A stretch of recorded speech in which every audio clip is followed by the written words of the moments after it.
Estamos ya con la arquitecta Lourdes Yusti, quien es decana nacional del Colegio de Arquitectos del Perú. ¿Cómo está, decana o arquitecta Yusti? Bienvenida.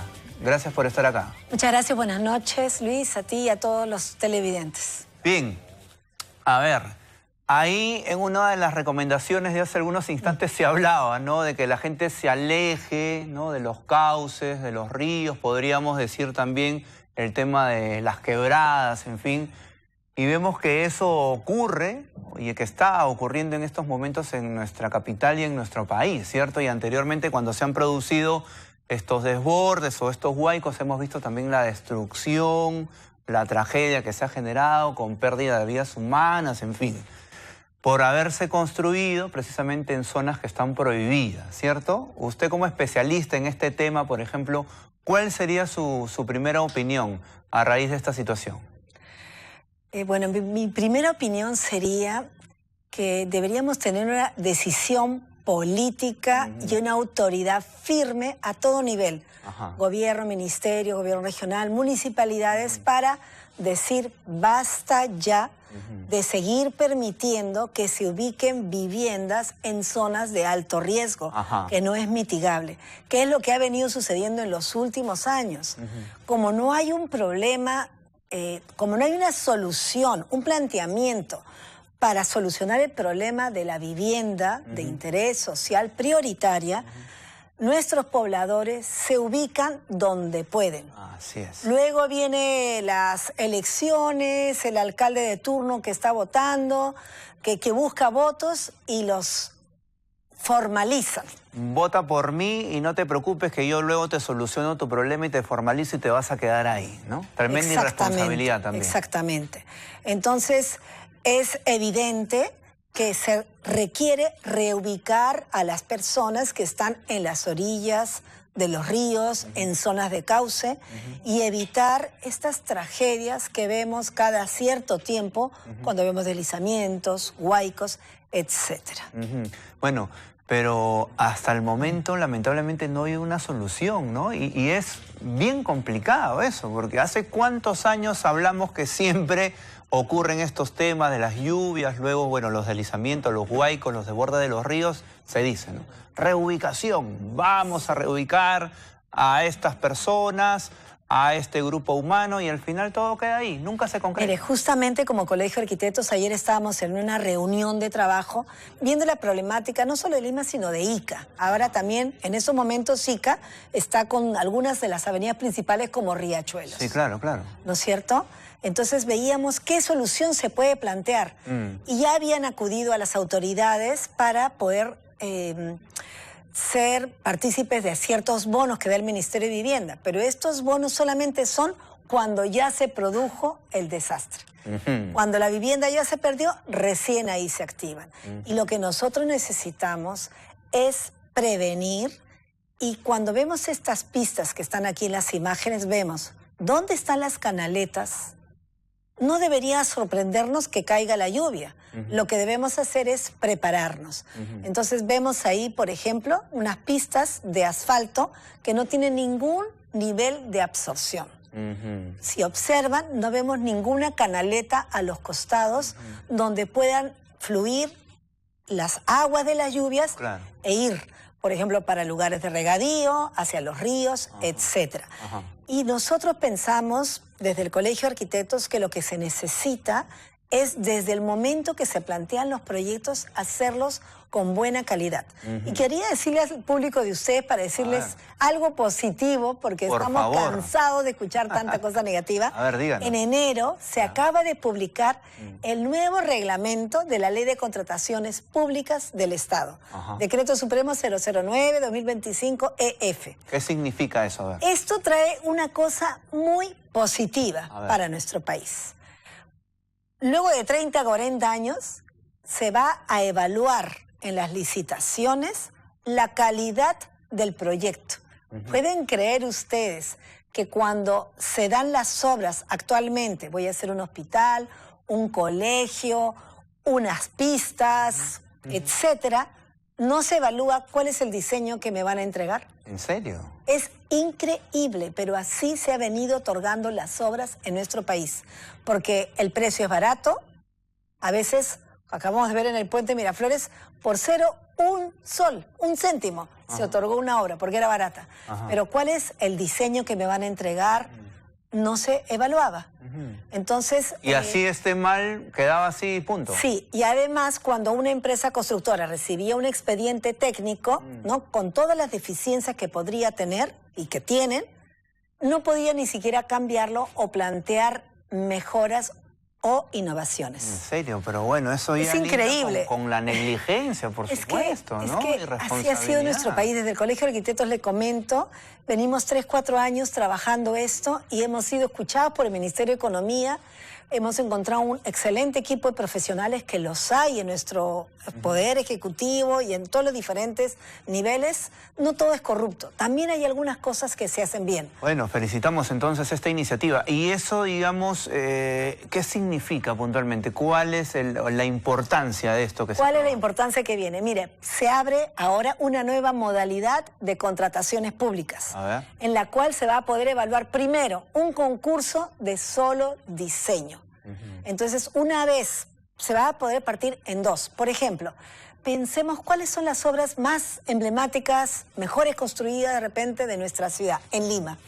Podríamos pensar Petroperú, el Ministerio de Cultura, antes era el Ministerio de Pesquería, el aeropuerto Jorge Chávez en su momento fue el primero. El primero. Fue actual. Un ejemplo en América Latina. Estos eran grandes concursos de arquitectura, donde se presentaban de manera abierta, transparente, muchos proyectos y se evaluaba por un jurado de expertos cuál es la mejor solución a un problema que se plantea.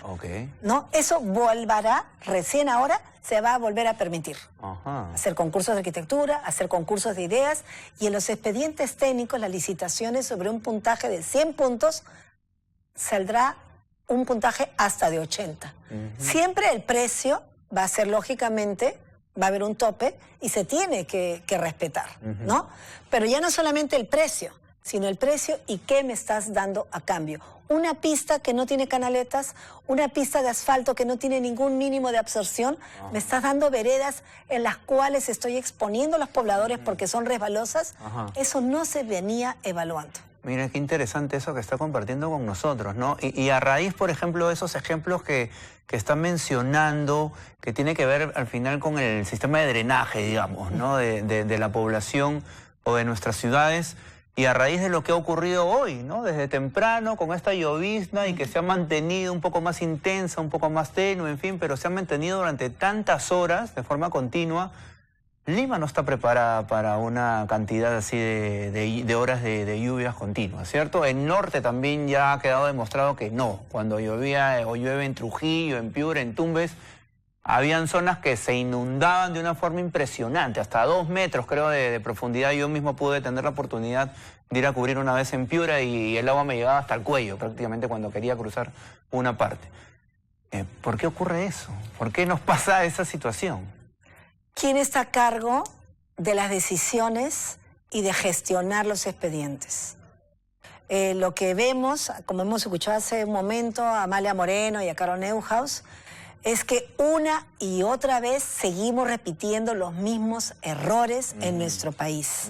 ¿Por qué seguimos teniendo estas inundaciones? No hoy, sino hace 10, hace 20, hace 30, hace 40 años, seguimos haciendo las cosas mal. ¿Por qué no colocamos en las entidades del Estado los mejores profesionales? ¿Por qué, por ejemplo, en los gobiernos regionales no se contrata a los mejores profesionales y a los mejores funcionarios que tengan la capacidad de gestionar, de sacar adelante los proyectos? Proyectos bien elaborados. ¿Quiénes están en las unidades ejecutoras? No solamente proyectos bien elaborados, proyectos bien concursados, proyectos de manera honesta. Luego, ¿quién los supervisa? ¿Quién los fiscaliza? También, que siempre está ahí, ¿no? Etcétera. Claro, y la corrupción, que es uno de los problemas que hasta el momento más daño creo que nos está haciendo a nivel nacional, ¿no? Y hablando de país o de Estado.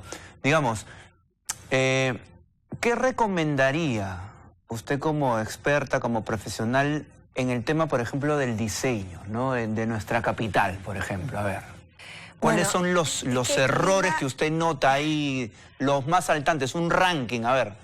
Mire, por ejemplo, hace unos años era decana de la Regional Lima, del Colegio de Arquitectos, y el decano de Lima tiene un puesto en Invermet, en el directorio de Invermet. Entonces, en el directorio nos presentaban proyectos, vamos a hacer tal avenida, y se aprobaba. Y yo decía como arquitecta, ¿cómo podemos aprobar una avenida sin siquiera ver el diseño? ¿No? Entonces, es importante, desde el principio, hacer un expediente y unas bases para concursarlo donde se plantee bien el problema. Entonces, ¿cuál es el problema que tenemos acá en Lima?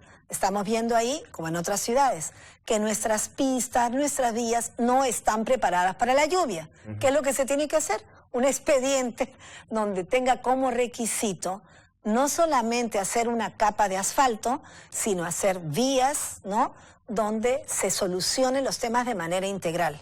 Entonces, hay canaletas, donde hay un espacio para la ciclovía, donde estén los pases para la accesibilidad de nuestras personas con discapacidad, y se tomen los problemas de manera integral. Mire lo que ha pasado hace poco, por ejemplo. A ver. Estamos en las noticias con el aeropuerto. Sí. Un aeropuerto donde se invierten miles de millones de soles y no tenemos planificado cómo se va a llegar ahí. Sí. El día de hoy hemos estado en un consejo consultivo por el puerto de Chancay. Nuevamente hay una pugna ahí. Mire, se ha desarrollado un plan de desarrollo urbano para Chancay, va a tener 150.000 personas nuevas, 500.000 entre todos los distritos. El Ministerio de Vivienda ha financiado más de 70 profesionales para hacer un plan de desarrollo urbano, y de pronto viene el Ministerio de Transportes y dice, mi carretera la voy a hacer pegada a la playa. Interrumpiendo todo lo que es el plan de desarrollo urbano. Y ese planteamiento, ¿quién lo ha hecho? La concesionaria. Entonces, ¿quién manda a quién? ¿Qué es primero? Poner una pista, por ejemplo, para el metro, en el metro el metro 2, si solamente miro cómo hacer un metro lineal, ¿no?, pasan estos problemas que hemos visto. Tenemos un metro que lleva al aeropuerto, pero te lleva a la puerta del actual aeropuerto y no te lleva a la nueva. Necesitamos planificación y soluciones integrales en nuestro país. Es impresionante, ¿no? ¿Cómo pueden, cómo se pueden cometer esos errores, ¿no? Que ya son horrores, ¿no? Son negligencias, dictan ya, lindan ya con actos hasta delincuenciales. Por donde mire, ¿no? Por donde mire. Mi padre era médico y decía, donde pones el dedo sale la pus. Pero estamos a tiempo de curar las heridas y de prevenir. Invocamos a la PCM, por favor, que no se cometa este error en el Plan de Desarrollo Urbano de Chancay. ¿Y cómo calificaría el tema el diseño, digamos, en términos generales de nuestra ciudad, de Lima? ¿Cómo lo podría definir? ¿Cómo observa? ¿Cómo ha ido creciendo en los últimos años? Miren, en los últimos años, no solamente Lima, hay estudios de GRADE en la cual indican que las ciudades en los últimos 20 años se han expandido como un 43%. Y el 90% ha sido de manera informal, este crecimiento. ¿El 90%? Sí, y mientras, ¿qué es lo que nosotros necesitamos como país? Necesitamos planificar. Y deberíamos tener desde el Congreso un presupuesto para que se dé el dinero para la planificación y que cuando se hace un plan urbano, un plan de desarrollo urbano territorial, se priorizan los proyectos y sea de cumplimiento obligatorio. Solo en el Perú tenemos el 15% aproximadamente de las municipalidades con un plan de desarrollo urbano. 15. Y cuando se tiene, si viene un alcalde y no lo cumple, no pasa nada. Estamos años luz de nuestros países vecinos, Colombia, Ecuador, Chile. Eso es lo que queremos desde el Colegio de Arquitectos. Basta ya de improvisaciones y de soluciones mal pensadas y salpicadas. Correcto, bien. Gracias. Doctora Yusti, muchísimas gracias por estar con nosotros. Y siempre bienvenida aquí al programa para traer estas recomendaciones y las cosas claras, como las tiene usted. Bien, muchísimas gracias. Bien, vamos a continuar con el siguiente informe.